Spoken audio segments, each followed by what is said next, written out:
28 अक्टूबर साल 2025 को पुणे के बारजे पुलिस स्टेशन में एक समीर नाम का शख्स पहुंचता है और वह वहां जाकर रोने लगता है और रोते रोते पुलिस को बताता है कि उसकी पत्नी अचानक घर से कहीं गायब हो गई है और मुझे लगता है कि वह अवैध संबंध में थी और उन्हीं अवैध संबंधों के चलते वह अपने प्रेमी के साथ कहीं भाग गई है। अब दोस्तों पुलिस वाले जो होते हैं वह इस समीर नाम के शख्स की जो है लिखित शिकायत ले लेते हैं और उसकी पत्नी की तलाश करना शुरू कर देते हैं। यहाँ पर दोस्तों पुलिस वाले जो होते हैं वह शुरुआत में समीर से उसकी पत्नी जो अंजलि होती है उसका फोटो लेते हैं, साथ ही साथ उसकी जानकारी लेते हैं, जिसमें पुलिस को पता चलता है कि जो अंजलि थी वह एक प्राइवेट स्कूल में टीचर थी और बच्चों को पढ़ाया करती थी और उसकी उम्र 36 साल है और जैसी वह देखने में है उस तरीके का जो उसका हुलिया है वह उसके फोटो से पता लग जाता है। अब पुलिस वाले जो होते हैं वह अपने आसपास के सभी थानों में जो है अंजलि का फोटो सर्कुलेट कर देते हैं और उसकी जानकारी जो है जुटाने की कोशिश करते हैं, लेकिन पुलिस वालों को ऐसा कोई भी एविडेंस नहीं मिलता है जिससे वह अंजलि के बारे में कुछ जो है सबूत जुटा सके। अब दोस्तों होता यह है कि जो समीर होता है वह रोज रोज पुलिस स्टेशन में जाकर रोता था, गिड़गिड़ाता था और पुलिस वालों से कहता था कि मेरी पत्नी कहाँ पर है, मेरी पत्नी आपको मिली है या नहीं। और अंजलि की गुमशुदगी की जो रिपोर्ट थी वह पुलिस से जो है वह पूरी अपडेट इस केस की लेता रहता था। अब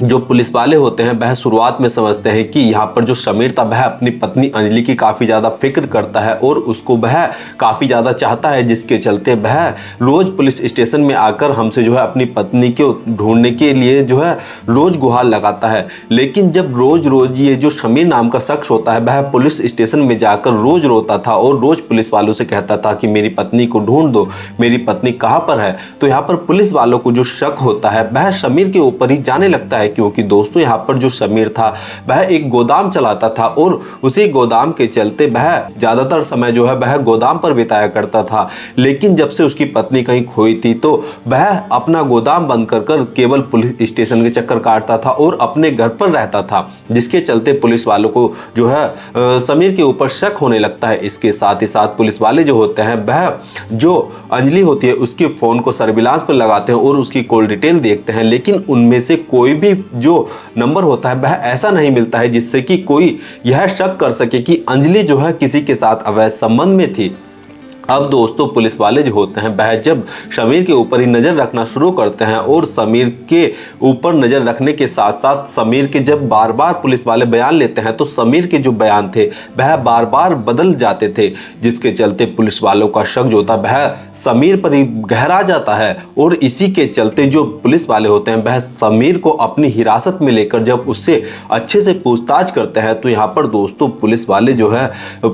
पुलिस वालों के सामने एक ऐसी हैरान करने वाली कहानी समीर पुलिस को बताता है जिसकी किसी ने कल्पना नहीं की होगी। दरअसल दोस्तों समीर अपनी पत्नी से 1 महीने से पीछा छुड़ाने के लिए जो है काफी ज्यादा कोशिश कर रहा था और वह अपनी पत्नी को मौत के घाट उतारने के लिए 1 महीना से प्लान बना रहा था। और इसी के चलते समीर ने एक गोदाम 18,000 रुपए प्रति माह के जो है किराए पर लिया हुआ था और उसी गोदाम में वह एक लोहे की भट्टी खरीदता है, उसमें पेट्रोल लगता है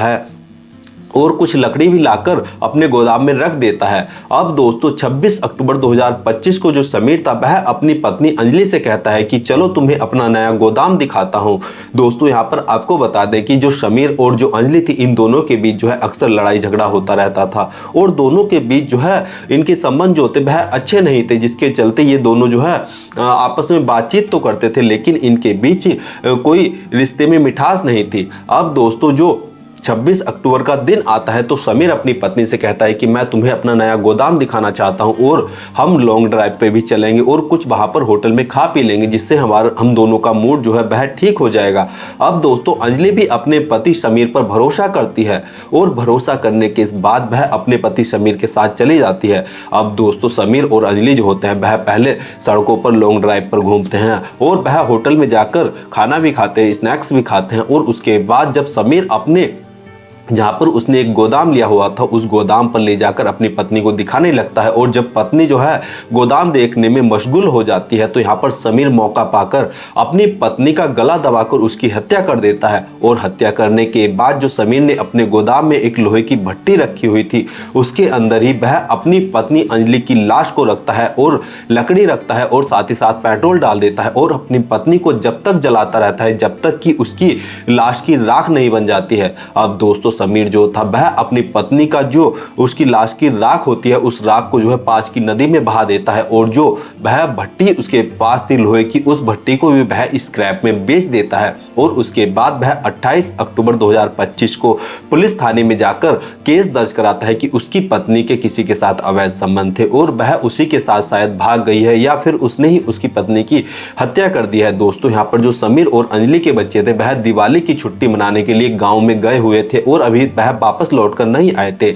और इसी का फायदा उठाकर जो समीर था उसने अपनी पत्नी अंजलि को जो है ऐसी मौत दी जिसकी कोई कल्पना भी नहीं कर सकता है। क्योंकि दोस्तों समीर ने जो है दृश्यम मूवी जो कि अजय देवगन की मूवी है उस मूवी को देखकर जो है इस परफेक्ट मर्डर प्लानिंग की थी और मर्डर प्लानिंग करने के साथ साथ उसने पत्नी की लाश को छुपाने की भी एक ऐसी परफेक्ट प्लानिंग बनाई थी जिससे कि पुलिस वाले अगर उसकी पत्नी अंजलि को ढूंढने की कोशिश भी करें तो उन्हें कोई ऐसा सबूत ना मिले जिससे कि वह